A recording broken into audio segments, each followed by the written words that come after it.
Have you heard of the Gospel Stream app? Well, neither had I, but turns out there's an app that allows you to access every uplifting video or live broadcast, general conference, inspirational messages, and even your local church meetings where available. It's like the app I've always wanted and never knew existed. Gospel Stream is the official video streaming app of The Church of Jesus Christ of Latter-day Saints and is available now for free in the Apple App Store, Google Play, Roku, or Amazon. On the drive down from a hike up Mount Fuji with his young family, U.S. Navy Lieutenant Ridge Alkonis fell unconscious, and his vehicle tragically ran into a restaurant parking lot, taking the lives of an 85-year-old Japanese woman and her 54-year-old son-in-law. U.S. Navy investigators determined that Lieutenant Alkonis must have passed out due to altitude sickness, but a Japanese judge determined that Alkonis had simply fallen asleep and sentenced him to 3 years in prison for negligence. Lieutenant Alkonis spent 537 days in custody, and for 537 days, his wife Brittany did everything in her power to bring him home. Lieutenant Alkonis calls her the real hero in this story. I would say they're both heroes. Brittany's efforts paid off, and on Friday, January 12th, Lieutenant Alkonis and his family were finally reunited. This is All In, an LDS Living podcast where we ask the question, what does it really mean to be all in the gospel of Jesus Christ? I'm Morgan Pearson, and I am so excited to have Ridge Alkonis and Brittany Alkonis on the line with me today. Ridge and Brittany, welcome. Hello. Hello, thank you. Well, this is like one of those interviews that I dreamed would happen and didn't know if it ever would. And I am so honored to have the chance to talk to both of you. I've looked up to you from a distance for some time now, along with many other people, I'm sure. But to start us off today, Ridge, I wondered, you entered the Naval Academy in 2006 and then officially made a commitment to join the Navy in 2010. I wondered if you could start us off by telling me a little bit about that decision and why it was important to you to make that commitment to join the Navy? There's two parts of that. One is purely practical. So I'm the oldest of 5 kids, and looking for a way to pay for school was important for me. I didn't want to suck up all the funds that my parents had and make it so that my other siblings weren't able to go after their goals or dreams that they may have in the future. And so I was always searching for a way to make sure that my education was free. And going into my senior year in high school, the various service academies, mostly the Naval Academy and then West Point, the military academy, the Army's version, were on my list. And luckily for me, the Naval Academy offered me the opportunity to continue my baseball career, which was something that I was hoping to do after high school. And then the other side of it was service is just a big part of our family. My dad, 30-year firefighter, multiple relatives in the military, teachers. And so going into that line of work just made a whole lot of sense to me. And I enjoyed, and the Navy specifically, I've always loved the ocean, loved being in the ocean, near the ocean, and going into the Navy seemed like a great way to ensure that I was going to be close to the water going forward in my adult life. Okay, those are both good reasons. Brittany, how did the two of you meet? Oh, I get to answer this question. So we are both from Southern California, but we actually met in Annapolis, Maryland. After BYU, I moved out there. My dad's the only one that ever moved away. The rest of his family's still in Annapolis. So I spent a lot of time there during the summers, and I've always loved it. And so after BYU, I wanted to move out there and give it a shot. And we ended up meeting at church. So we did meet in church, but Brittany wanted nothing to do with me. She moved to Maryland partly to get away from the Utah dating scene, I guess you could say. I don't think I'm unique in that. I think a lot of girls from BYU are ready for a break. And I was firmly in the, she wanted nothing to do with me. And so it took a while to warm up to it. And then she got all angry at me when I wasn't picking up the signals because she'd been sending opposite ones for a year at that point. A year? Yeah, a year. We had known each other for 8 months. Okay, close enough. And eventually I asked her. Hold on. This is not accurate. Never let the truth ruin a good story. Fake news. Fake news. Anyway, so we went on our first date to the Naval Academy ring dance. It's a big deal. And we all get dressed up. I'm in a uniform that looks like a tux, full ball gown for Brittany. And I asked her and she gave me I'll have to wait and see. And then her friends had to talk her into it. But luckily we all had a great time and we kept on dating after that. And fast forward about a year later, we were married. Yeah, I would say alteration. So we had known each other for about 8 months. It's not that I didn't want anything to do with him. Like I said, I think a lot of women that leave BYU kind of need a break, a detox from dating. And I thought he was nice to look at from day one. But we were really good friends. We didn't have a YSA ward there. It's a smaller LDS community on the East Coast, except for in DC, that's a lot bigger, but we were on the outskirts of that. So I was in charge of the YSA activities. I would always ask him to come because I enjoyed spending time with him. But yeah, when there was a midshipman dance, it was held by the LDS midshipmen, and they invite people from all over the East Coast. And that night I decided he might be nice to date. But he didn't ask me to dance that night. I was totally flirting with him. He asked some other girl to dance. I was like, whatever, dude. But then a week or two later, he asked me to the ring dance. And it's not that I didn't want to go. So I had a side job working for a catering company. And I thought I was catering that dance. And so I couldn't just totally blow off, my boss and this commitment I had. Turns out the Naval Academy had 2 balls in one weekend. So I was confused. I don't think that's a normal thing.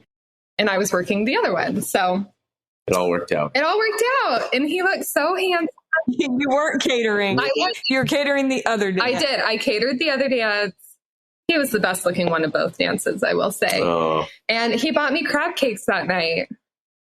And it's history from there. We had a good time. So yeah. I didn't want to date anyone in the military. And in the end, the uniform did me in. He made it look good. Big mistake. Marrying you? Should have avoided the military. Yeah, but that's in the past. As you two have navigated military service as a couple, which I know is something that many people listening can relate to, tell me about how or why that service has meant so much to both of you. A big portion of our time, our married life, has been spent overseas in a military community. And when you're overseas, your entire friend network, everything that you have is built into your job. Everything revolves around the base, when the ships come and go, who's there, who's not. And very few people have a in-law or a mom or a dad to rely on when you're on the other side of the world. And so it just becomes baked into every aspect of your life. And we got married in July of 2012. No, I messed that up. June of 2012. By July of 2012, we were in Japan for my first tour of duty after graduating from the Naval Academy. So I graduated May 29th. June 1st, we're married. July, we are in Japan. By August 1st, I'm deployed. So from the very beginning of our relationship, navigating deployments, helping the others that are kind of leaning on each other was just a part of it. It's really all we've ever known as a family and as a married couple. I'm not sure I would say that the military is the focus of our life, but rather our family is the focus of my life. And so when it became clear that the Navy was going to be a part of that, we were all in. We did the best we could. We did the best we could to be a part of that community, to raise our kids to be a part of that community, and to support the people around us. And throughout that process, immediately leaving the Naval Academy, I think Ridge owed 5 years, give or take. Yeah. So he's re-upped his contract a couple times since then. And that has always been a family decision, whether or not to stay in. And then we've moved around several times. He went to grad school and all of that. Every time he put in his preferences for where we wanted to live, and the decision of whether or not to stay in the Navy, those decisions were always made very, very prayerfully. And I think one thing that I have been blessed with during our marriage is, an assurance from my Heavenly Father that when we've made choices, we've known that they're the right ones. And when we've ended up places, we've known that that's, where our family should be, and knowing that we're where we're supposed to be doing what we're supposed to be doing has just given me the confidence and the strength to get through whatever challenges we've met in those situations. Yeah. And just to add on to what Brittany said a little bit, I mean, I think when I think about the Navy, I don't view it as a company or an organization or an entity. I view it as a group of people, a family, in the same way that I think of a family or a ward or any other group of people that needs to come together to accomplish difficult things at times, or just needs to lean on each other. And so I viewed it the same way. When I had people that worked for me or with me, I treated them the same way that I would treat someone in my own family or a member of a quorum or a ward or any of those things. So interesting. So, Brittany, you mentioned challenges, and on May 29th, 2021, began a challenge that I feel like no one could have anticipated. Your family took a trip hiking Mount Fuji, and on the way home experienced something that I will be honest, I hate even making you relive. But for those that are not familiar with your story, I wondered if you would mind sharing what you remember about that day. Yeah, I'll go into a little bit of it. Ridge had been gone for several months. He was back for a brief period of time, and then he was going to be deploying for the rest of the year. And so we decided as a family, something our kids wanted to do was go hike Mount Fuji. It's that iconic snow-capped mountain that we always see off in the distance. And we decided that Saturday would be a great day to do it. So got in the car. We drove up to the 5th station. That's generally where most people start hiking. If you start all the way at the bottom of the mountain, you're just kind of trekking through the forest, and it doesn't have that Mount Fuji feel to it. So we drove good way up the mountain, parked at 5th station, started our hike. Our kids were, dang, how old were they then? I don't even remember anymore. It's such a nightmare. Roughly 8, 6, and 3. So we started our hike up the mountain, and at about 8,000 feet, it was getting real gravelly, real slippery, and everyone's getting kind of hungry. So we decided to make our way down. So got back to the car, hopped in, started driving down the mountain. There was this dairy at the foot of the mountain that Ridge went to as a missionary, and we had brought our 2 oldest kids there the first time we lived in Japan. And it's just really cute. It's at the foot of Fuji. It's in these beautiful farm fields. And you go and they have freshly made ice cream from the various types of cows. So you can try the different ice creams based on the different breed of cow. And they have freshly made cheese and butter and pizza. And so that was going to be our destination.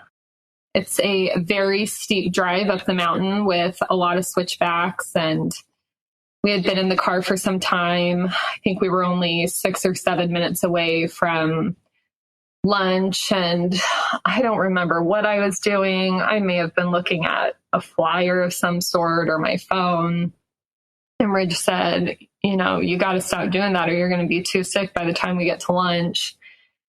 And I was feeling sick, so I put down whatever I was doing. I kind of leaned my chair back a little bit, closed my eyes. And the next thing I knew, we had crashed.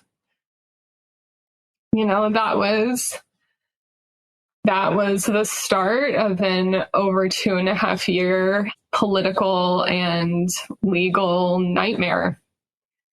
Ridge was taken from the scene to prison. He was clearly not medically okay. He was not conscious when we crashed. I had to eventually pull him out of the car because he was slowly coming to, and I was trying to talk to people and I was trying to call 911, but no one understood me. And so I had to get the kids out. I had to pull him out and tell him that I needed him to get on the phone. I needed him to start talking to people. Eventually the ambulance came. 2 individuals were taken to the hospital, but I was told I was obviously very upset. And one of the ambulance drivers was calming me down and just telling me that it's okay. Everyone's okay. I know it's scary, but you'll be fine. And ultimately, everything was not okay. The 2 individuals that went to the hospital, one passed away that evening from a punctured lung. The other one had a broken hip. He had been working from the hospital. We were told he would be fine. And about 1.5 weeks, 2 weeks later, after surgery, he had a blood clot and he ended up passing away. So Ridge, during that time, he was in prison. He was put in solitary confinement for a month. He was interrogated for 8 hours a day. They would ask him what happened. He would say, I don't know. I need to see a doctor. And he asked for a blood alcohol test. He asked for a drug test. They said, no, we're not worried about that. We know you weren't drinking or doing drugs. They said, but you need to tell us what happened. He would say, I didn't know what happened. I need to see a doctor. And around that went. So ultimately, they decided he fell asleep, even though he was mid-conversation with our daughter when he blacked out.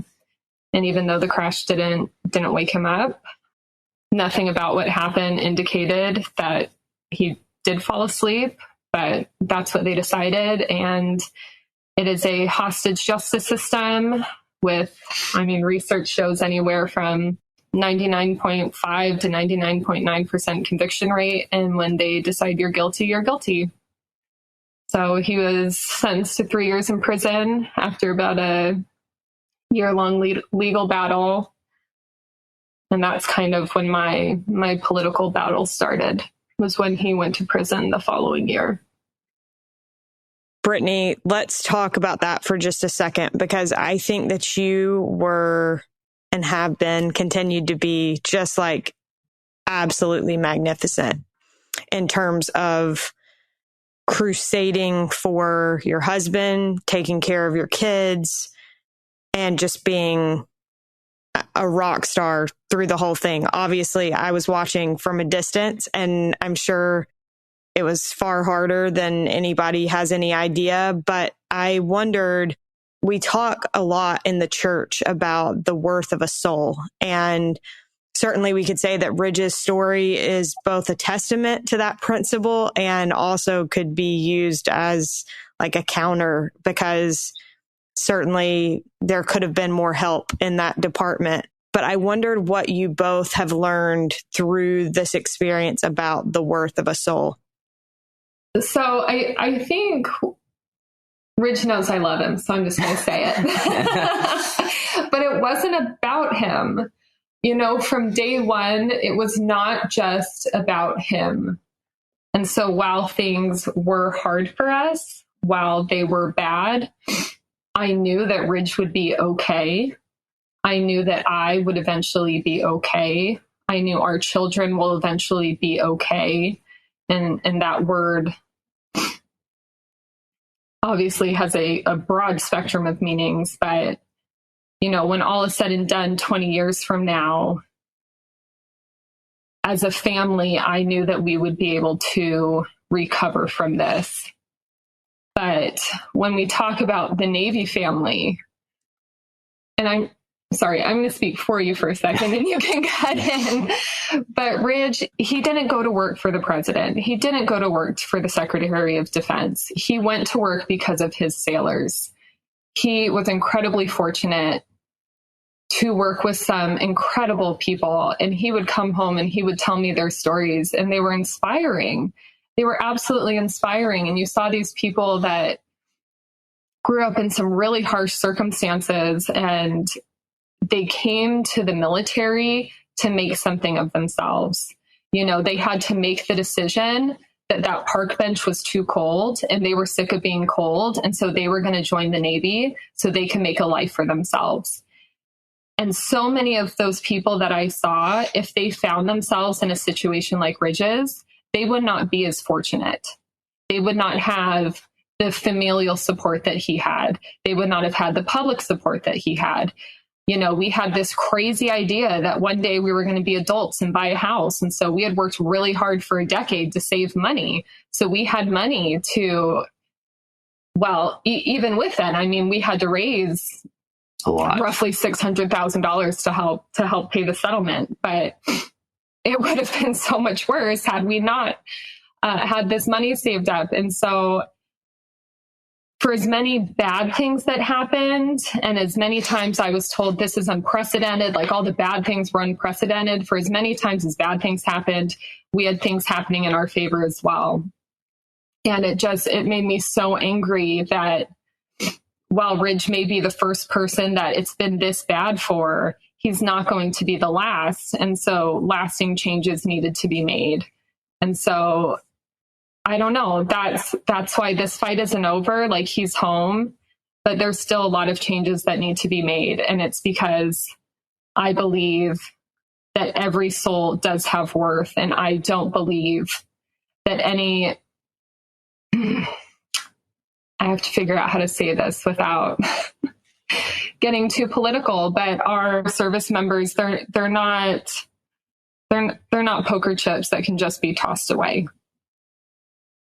And that's why it was so important to me. Yeah. And from my perspective, I said from the very beginning, once the politicians got involved and Brittany's advocacy efforts started, that I don't want anybody to do anything if it could harm someone else's situation in the future, someone who found themselves in a similar situation as me. I didn't want to make it worse for them because I wanted to get out of jail, or someone else didn't want me to be in jail anymore. I would have done every single day of those 3 years if anything that happened because on behalf of me made it worse for them. I was not going to sacrifice. So even all the way up until the very end, when I was going through the last kind of legal process to get transferred back into the U.S. judicial system, I looked everybody straight in the eye and I said, hey, is anything that's going to happen today, is there chances that it's going to make it worse for other Americans and other U.S. service members stationed in Japan? And if they would have said, yes, we're not quite sure, this could really have some blowback, I would have cut it all off right there and stayed in prison. But the question that you asked, the value of souls, my perspective, I kind of gained a new perspective on that being in prison. People that are in prison have been sent there. They've been deemed unworthy to maintain their place in society for whatever reason.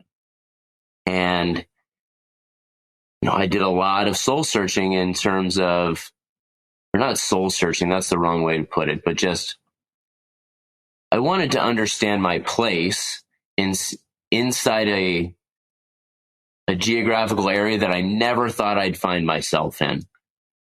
And prison, there's a lot of movies, there's a lot of TV shows and things but I had never really experienced it firsthand. But what I came out with is, first of all, the type of people that are in prison are just people. They're still human beings. They're still sons and daughters of our Heavenly Father, and that He still loves them. And if He still loves them, then I should love them too. And so I worked really hard to show a little bit of Christ-like love, some light, whatever you want to call it, try to bring that into the prison system, because it's a dark place. I mean, it is a dark, isolating place. But that doesn't mean that I don't have a responsibility to make it a little bit better.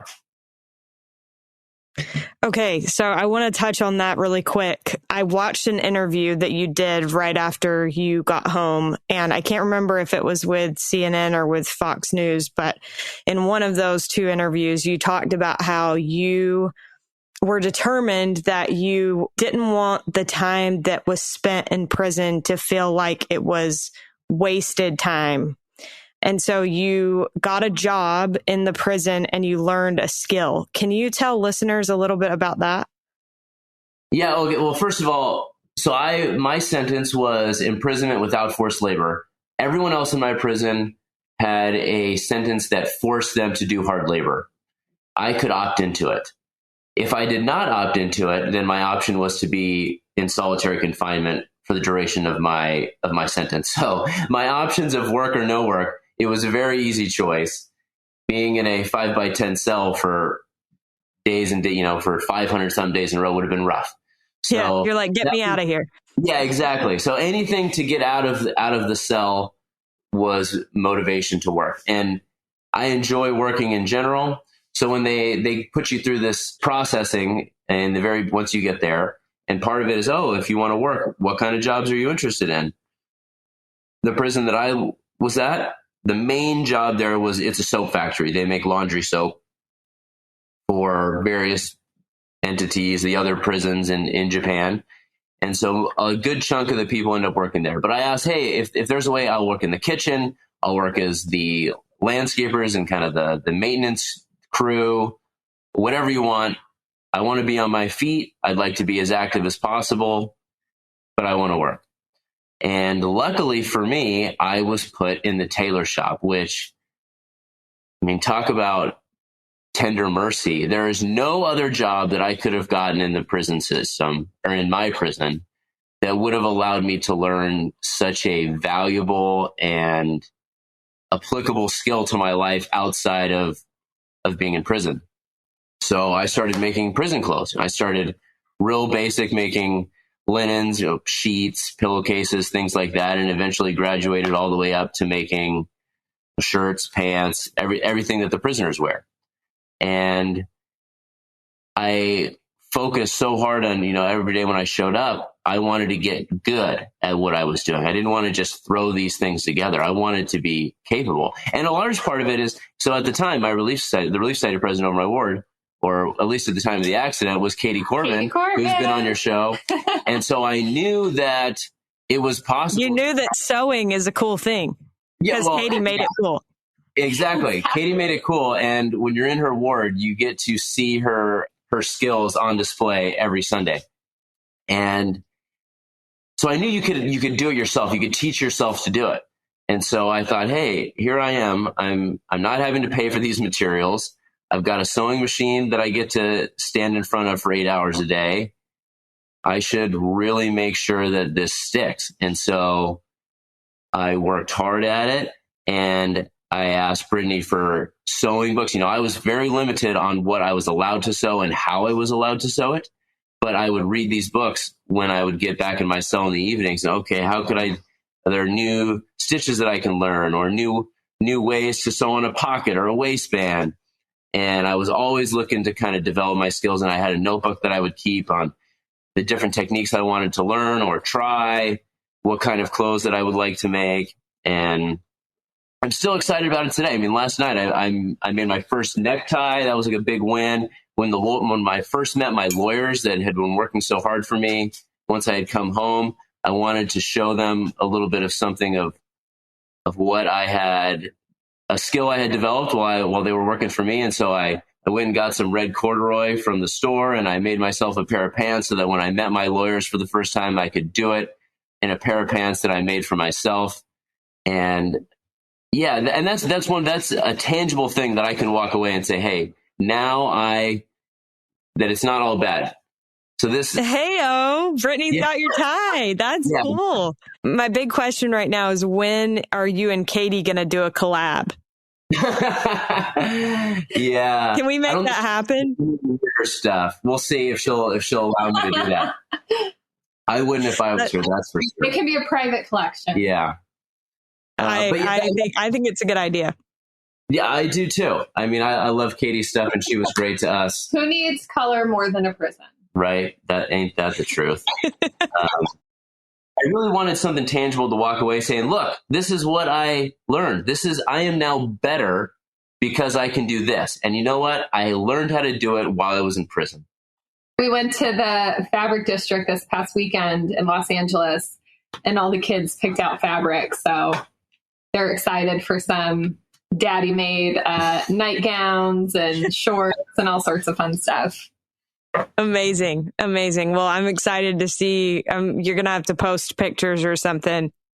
I want to quickly, before we move any further, your experience in prison obviously was not all sewing and happy and enjoyable. As I followed along your story, and I have a friend that also followed really closely and shared a lot of the posts and things. And she said that your story just reminded her of people in the scriptures that were imprisoned without cause and unfairly. So I wondered if you could tell us a little bit about what your experience there outside of the Tailor shop was like. And you also, Ridge, you served a mission in Japan. You were a return missionary who served in Japan. You loved the Japanese people. And so I wondered if having had that experience made everything that you were experiencing in Japan even more hurtful. I can't say that it made it any more painful or hurtful, but I will say that my love for the Japanese people has never wavered. And, that started as a missionary, but it continued as a service member. One of the reasons we were there is I felt, because of my ability to communicate and ability to relate to members of the Japanese community, that as a U.S. service member, I could provide a service that just the majority of Americans in that capacity could not. And just because I was in a car accident, just because I went to prison, hasn't changed that at all. I still love the Japanese people. And there's some of my best friends I ever met, that I've ever been around, people that I truly do love and respect, are Japanese. And that will always be the case. Just because something bad happened to me in a foreign country doesn't erase a decade of goodwill and good memories and great experiences that I've had there. Now, kind of pivoting a little bit to my experience in prison, not so happy most of the time. Prison is a tough place. It's isolating. And I spent, roughly 8 hours a day in a tailor shop. There's no speaking. So I was able to freely speak with others around me for roughly an hour and 15 minutes a day. So I got a 15-minute break from 9:30 to 9:45 where I could communicate with the other prisoners inside the laundry and tailor shop. We'd play games or just sit around and talk. And then we'd get an hour, 50 minutes to an hour in the afternoon for exercise where we could freely talk. Outside of that, there's no free communication. So it's very isolating.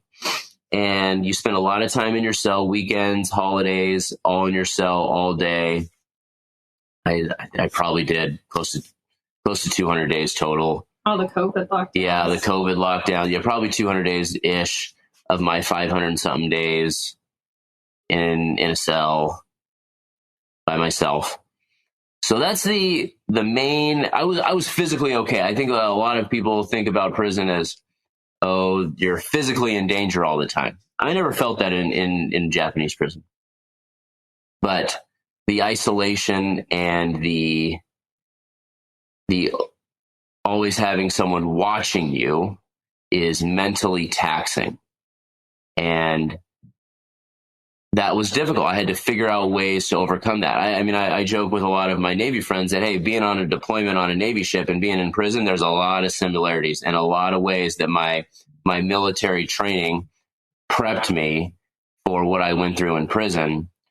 But the big difference when I was on a ship, yes, I couldn't communicate very easily with the outside world. Yes, my options for leisure or recreation were limited, and I was busy all the time, and I slept in really small spaces. But we all had a purpose. We all were coming together to accomplish a mission, to get from A to B, whatever it was. There was a clear purpose to what we were doing. When you're in prison, you don't have that. Your whole purpose is to just stay alive until your sentence is over. Well, that doesn't do a whole lot in terms of motivating you to get up in the morning and to help you feel like a human, really. I cannot even imagine. I think everybody, when you're talking about the loneliness and the isolation, can relate on a very minuscule level post-COVID, but most people were around other people. It wasn't entirely alone and by yourself. And even that isolation drove people crazy. And so I think that would just be awful. Brittany, as Ridge was going through this, you were, like you said, you kind of became a lobbyist in addition to taking care of your family. I wondered, what were the biggest things that you learned through that experience? Your face. That is, I think it's going to be many years before I feel like I can really verbalize everything we went through and everything I learned. I still feel like I'm very much processing so much of it.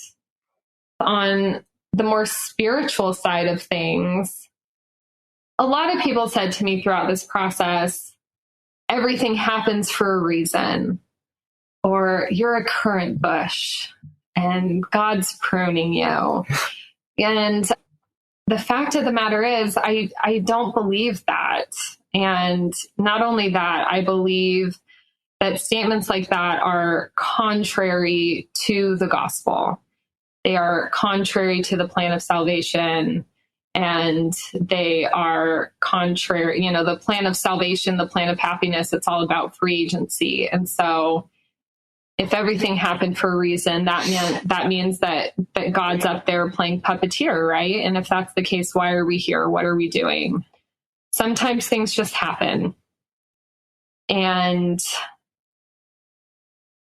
some people might think of that. That might be disheartening to hear, but I don't know. For me, I feel like there's less to be angry about when things just happen. There's not always someone to blame. Sometimes life's just hard. And so that was kind of, I don't know, I think that was kind of a journey for both of us into that. No, totally. That concept. That was my first big kind of spiritual hurdle to jump over in the midst of all this process, is to better understand why bad things happen to good people.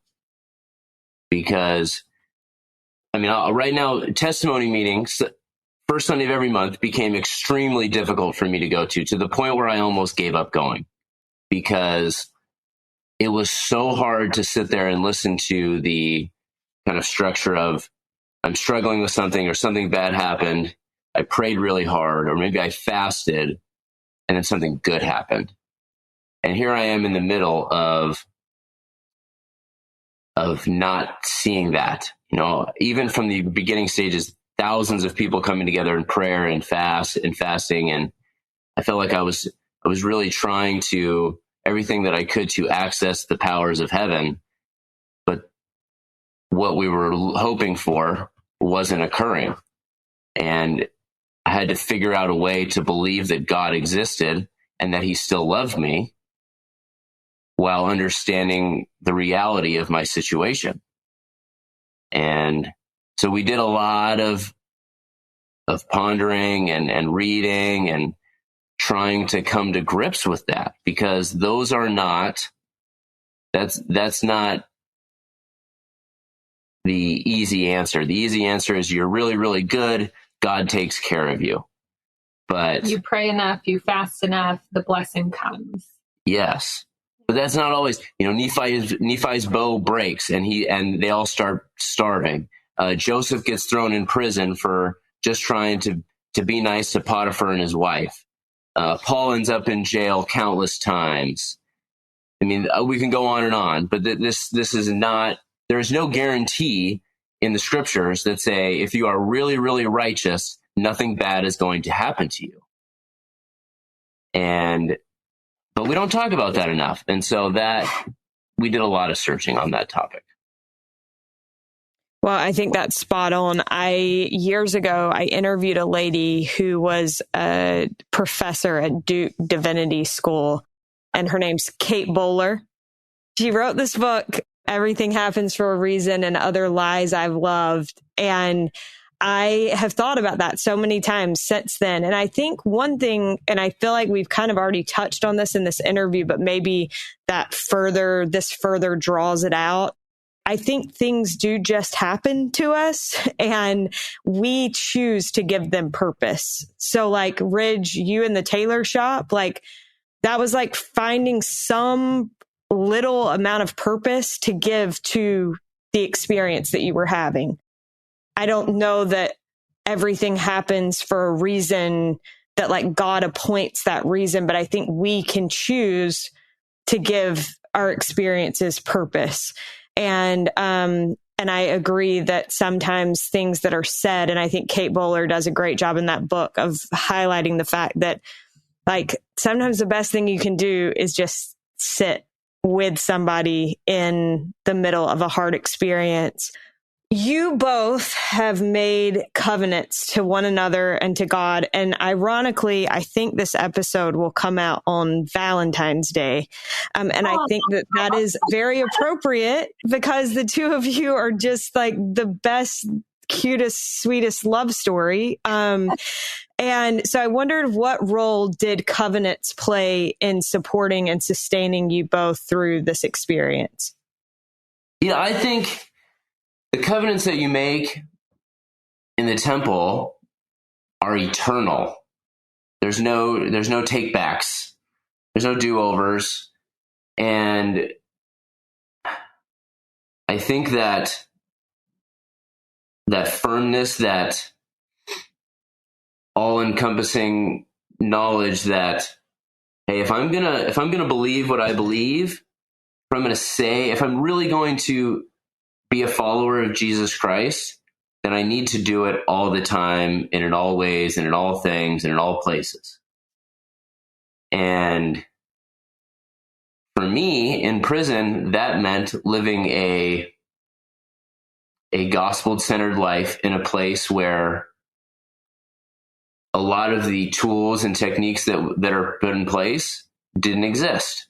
So there's no ministering brother or sister in 2 cells over.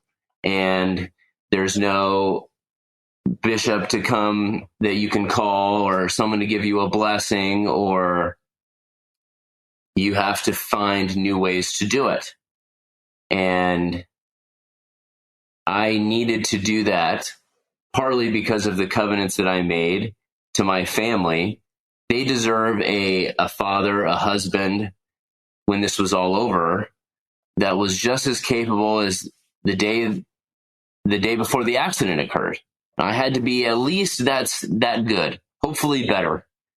And that gave me some direction. And so I searched and I searched for somebody. People always would throw out names like, oh, Joseph in Liberty Jail. Everyone sent me DNC 121. Job, everyone wanted to talk to me about Job. And I would listen and I would think about these things. But to me, who I connected with was Joseph. I brought him up earlier, but he was unjustly put in prison. And what did he do? He ended up just taking care of everybody and then ended up running the prison himself. And I thought, okay, here's a guy who had every excuse to just curl up into a ball and say, woe is me, but he didn't. He decided to live the principles that he believed in. And then when he got out, he was once again able to serve his family. And that's what I wanted to do. That was the example that I wanted to follow. And it was largely because I knew of my worth and the importance of being a father and how those pertain to the covenants that I had made. All right, Brittany, you're up. Well said, Rich.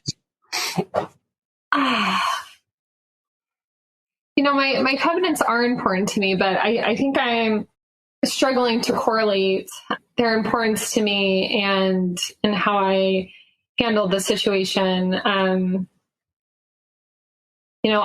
was not someone who always thought I would get married. That's why I was comfortable moving to Annapolis, Maryland after graduation, where everyone's like, you're not going to meet anyone. You're going to be a spinster forever.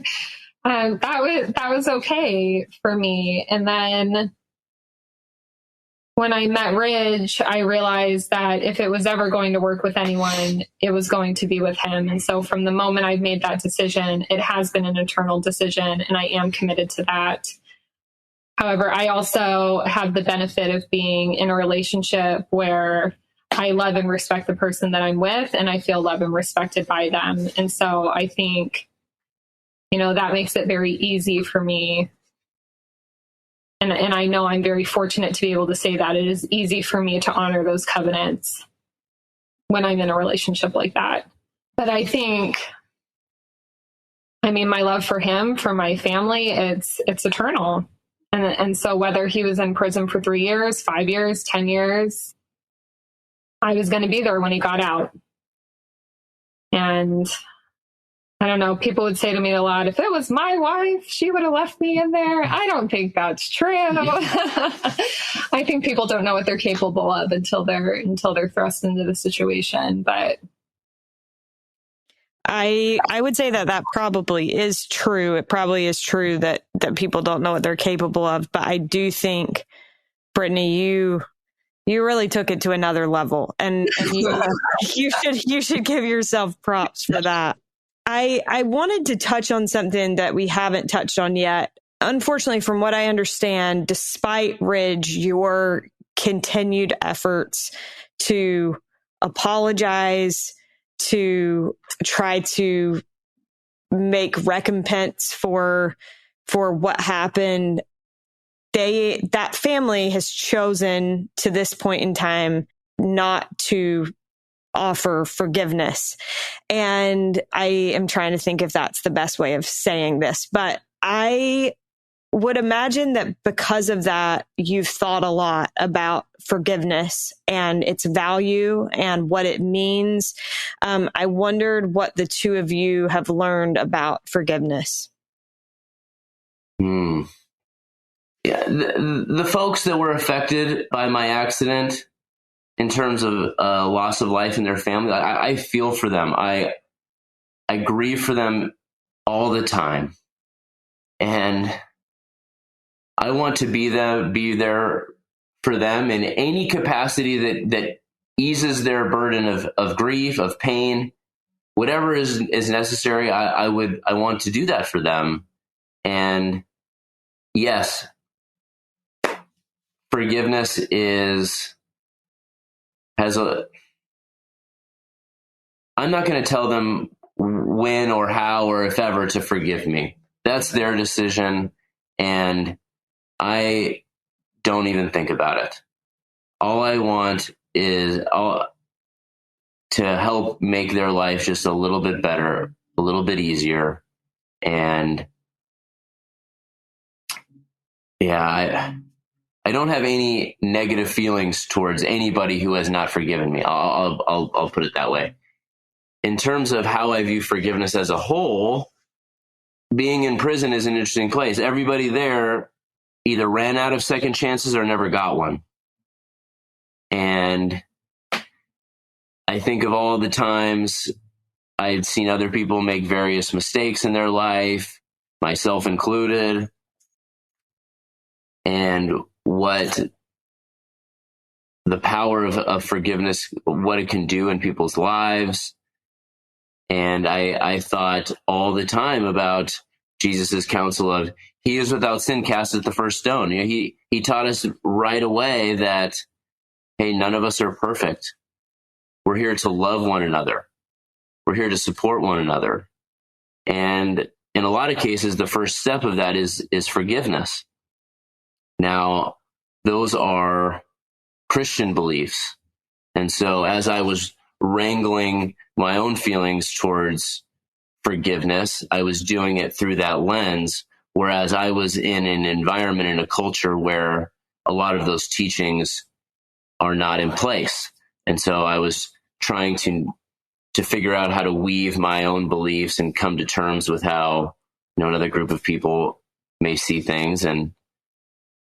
But ultimately, I have definitely become more of an empathetic person. I'll put it that way. It has, seeing the type of, when I saw people in prison, I never talked to them about what they did or why they were there. All I knew is that they were there with me. And like I said, they're just people, sons and daughters of our Heavenly Father, and who also need to be forgiven at some point.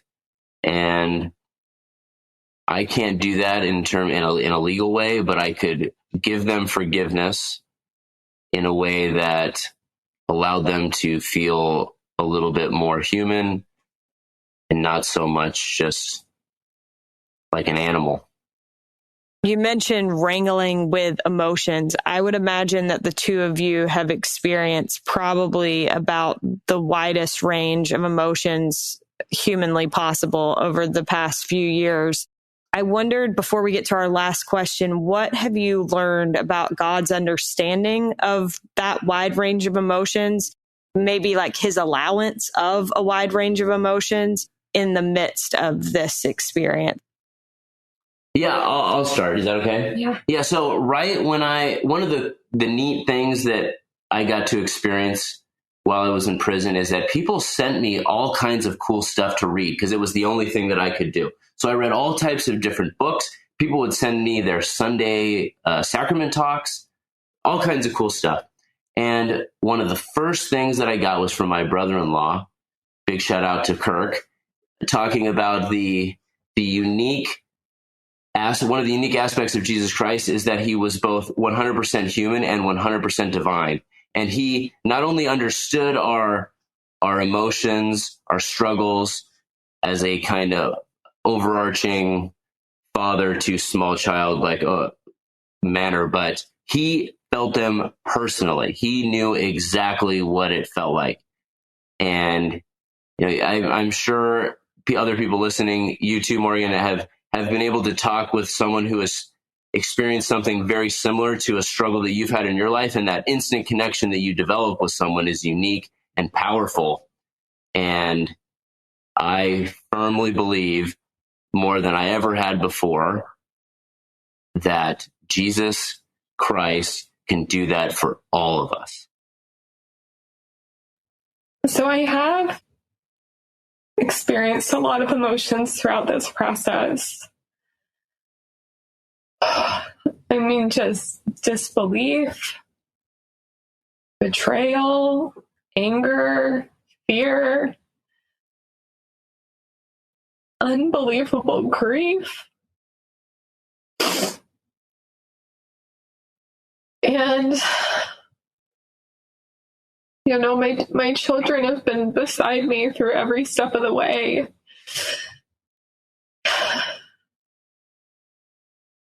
And there's certain things that I've been able to protect them from, but for the most part, they've been through it all.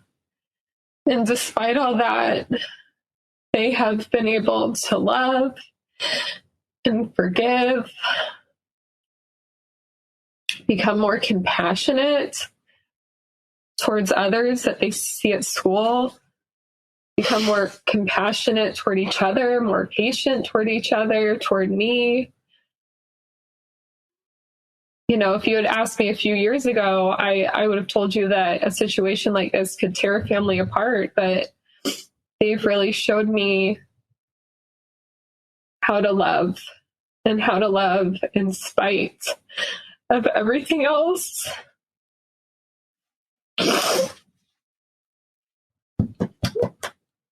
And to me, I've been able to see Christ-like love through them.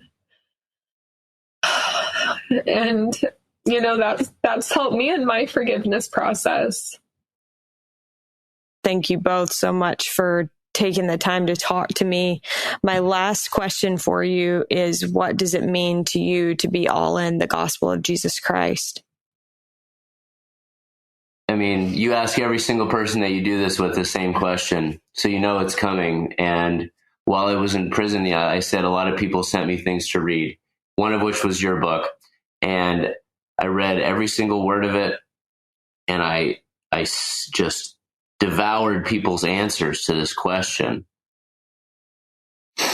And I want to make it clear that I don't feel myself that I could say that I'm all in. All in is such a total phrase.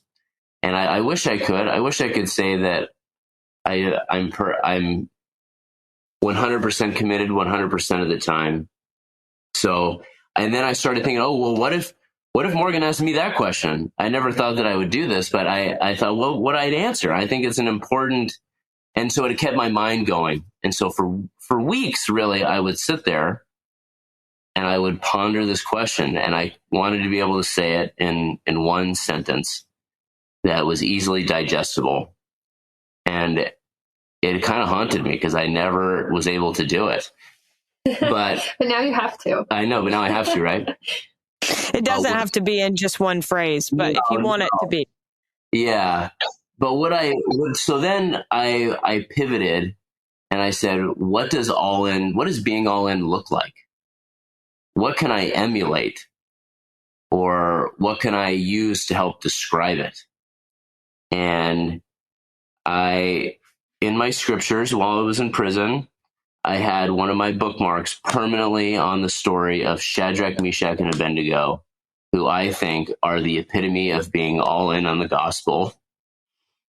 As they stood looking into a fiery furnace of death, staring straight at the king, and said, I believe that my heavenly Father can save me for that fire.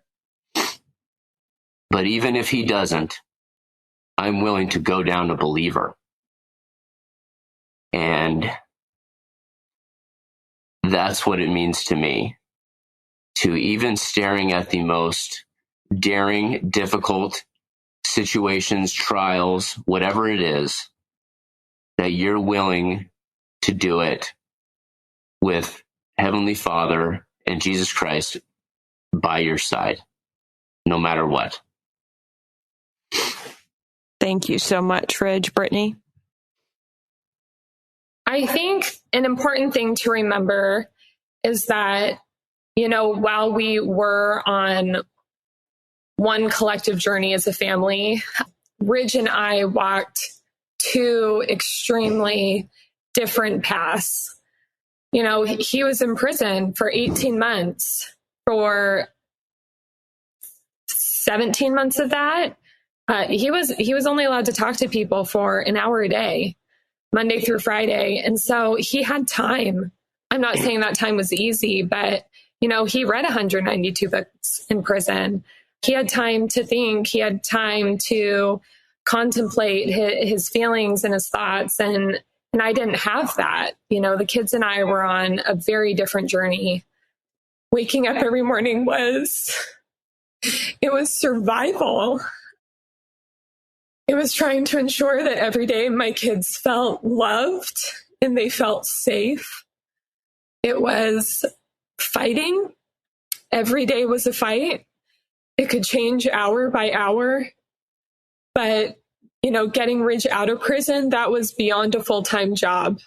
I was working that job in 5 different time zones with a huge team of people that I'm so grateful for. And on top of all that, I kept my job. So I was working as well. And so I'm just coming off of that. I'm just having time to think and to try to understand everything we've been through. But despite all that, I'm still here. And so to me, that's what being all in is. It's not always understanding. It's not being the plan of happiness doesn't mean you're always happy. But I'm still here. I'm still waiting for understanding. And I'm still praying for peace that I know one day will come. Well, I completely agree. And I thank you both for, like I said, your examples. I know that you probably have no sense of how many people were inspired by your example, both of you. And I just want you to know that I am definitely one of them.